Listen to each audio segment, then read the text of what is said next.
Hello friends, আমি প্রিয়াঙ্কা। আজকে আবার এসে গেছি সিঙ্গাপুর এবং থেকে তোমাদের জন্য একটা নতুন ভিডিও নিয়ে। আজকের এই ভিডিওটা কিন্তু একটু অন্য রকমের ভিডিও। আশা করি তোমাদের সকলের ভিডিওটা ভীষণ ভীষণ পছন্দ হবে, কারণ ভিডিওটাতে আমি যেটা দেখিয়েছি সেটা কিন্তু একদম একটা নতুন ধরনের জিনিস। আজকে আমি আইব্রো এমব্রয়ডারি করাবার জন্য পার্লারে এসেছি। তো তোমাদের আমি দেখাবো যে আইব্রো এমব্রয়ডারিটা অ্যাকচুয়ালি কিভাবে হয়। আমাদের অনেকেরই সঠিক ধারণা নেই যে কিভাবে এই জিনিসটা হয়।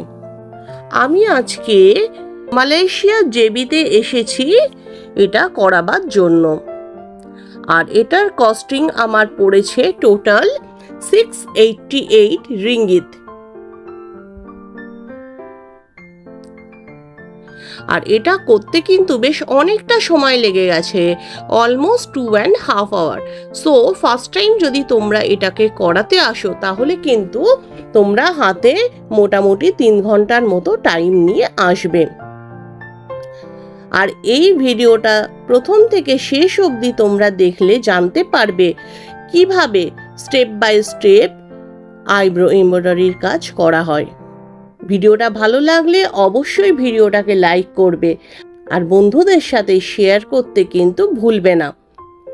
ভিডিওটা প্রথম থেকে শেষ পর্যন্ত দেখার জন্য সকলকে অনুরোধ রইল।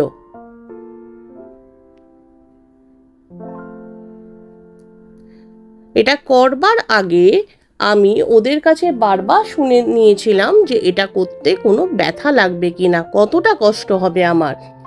কারণ আমি যাওয়ার আগে শুনে গেছিলাম এটা করতে বেশ কষ্ট হয়, বাট আমি যখন নিজে করতে গেলাম আমি দেখলাম ব্যথা লাগে বাট সহ্য করা যায়।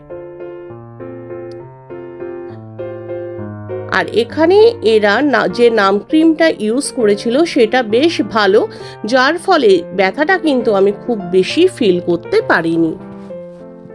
তো তোমরা যদি কেউ জেবিতে যেতে চাও, জেবির কেএসএল মলে কিন্তু বেশ অনেকগুলোই দোকান আছে আইব্রো এমব্রয়ডারি করার জন্য এবং তারা কিন্তু বেশ ভালোই করে। আমি সেরকমই একটি দোকান এলিগেন্সে ঢুকেছিলাম আমার আইব্রোটা এমব্রয়ডারি করবার জন্য এবং আমার টোটাল কস্ট পড়েছিল 688 রিঙ্গিত।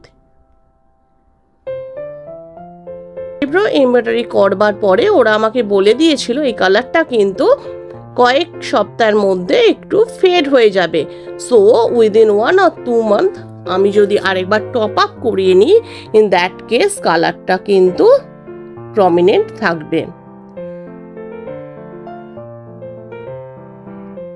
আর টপ আপ করাবার পরে এই কালারটা মোটামুটি 6 to 8 মান্থ চলবে, তারপর আস্তে আস্তে কালারটা ফেড হতে থাকে। তো অ্যাট দ্যাট টাইম তোমরা গিয়ে আবার যদি টপ আপ করিয়ে নাও তাহলে কিন্তু আইব্রোটা খুব সুন্দরভাবেই থাকবে। ঠিক যেমন আমরা চুলে স্মুথনিং করালে বা কেরাটিন করালে বেশ কয়েক মাস পরে পরে আবার গিয়ে ট্রিটমেন্টটা করাতে হয়, ঠিক এক্স্যাক্টলি সেই রকমই এটাও কিন্তু তোমাকে গিয়ে গিয়ে টপ আপ করাতে হবে, আদারওয়াইজ কিন্তু কালারটা আস্তে আস্তে ফেড হয়ে যাবে এবং শেপটাও নষ্ট হতে থাকবে।